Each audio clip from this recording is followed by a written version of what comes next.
Nous continuons toujours avec la victoire du peuple de Dieu. Donc c'est la deuxième partie. Exode chapitre 14. On s'était arrêté au verset 28. Nous continuons avec le verset 29. Mais les enfants d'Israël marchèrent à sec au milieu de la mer, et les eaux formaient comme une muraille à leur droite et à leur gauche. En ce jour, l'Éternel délivra Israël de la main des Égyptiens, et Israël vit sur le rivage de la mer les Égyptiens qui étaient morts. Israël vit la main puissante que l'Éternel avait dirigée contre les Égyptiens, et le peuple craignit l'Éternel, et il crut en l'Éternel et en Moïse, son serviteur. Donc, nous voyons plusieurs choses dans ce passage. Premièrement, nous voyons l'obéissance à Moïse. Moïse a écouté toutes les instructions que Dieu lui a données. Il n'a pas fait les choses par la chair. Il n'a pas fait les choses selon lui. Il a fait les choses par l'esprit. Il a écouté le Seigneur et il a fait ce que le Seigneur lui disait de faire pour avoir la victoire. S'il avait désobéi à Dieu, il n'aurait pas eu la victoire. Ce passage nous parle à nous aussi.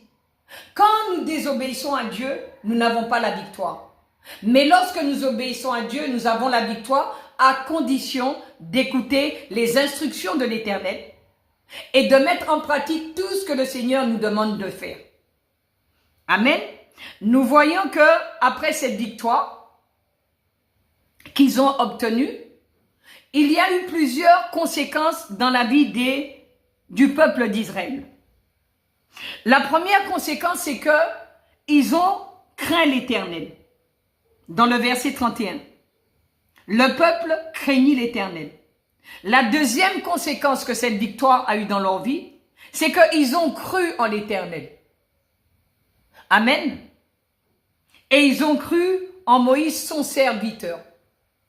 C'est pour cette raison qu'il est important de savoir qui est serviteur de Dieu et qui n'est pas serviteur de Dieu.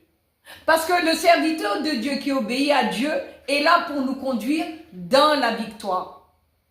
Amen. Ce que Dieu a fait pour le peuple d'Israël, c'est la même chose que Dieu fait pour nous aujourd'hui, enfants de Dieu.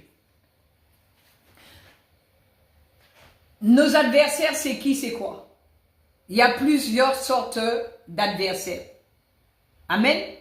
Mais le plus important, c'est que nous ayons la victoire au nom de Jésus-Christ de Nazareth. J'insiste encore sur le fait, pour vous dire, d'obéir à la voix de l'Éternel si vous voulez avoir la victoire au nom de Jésus-Christ de Nazareth. Amen.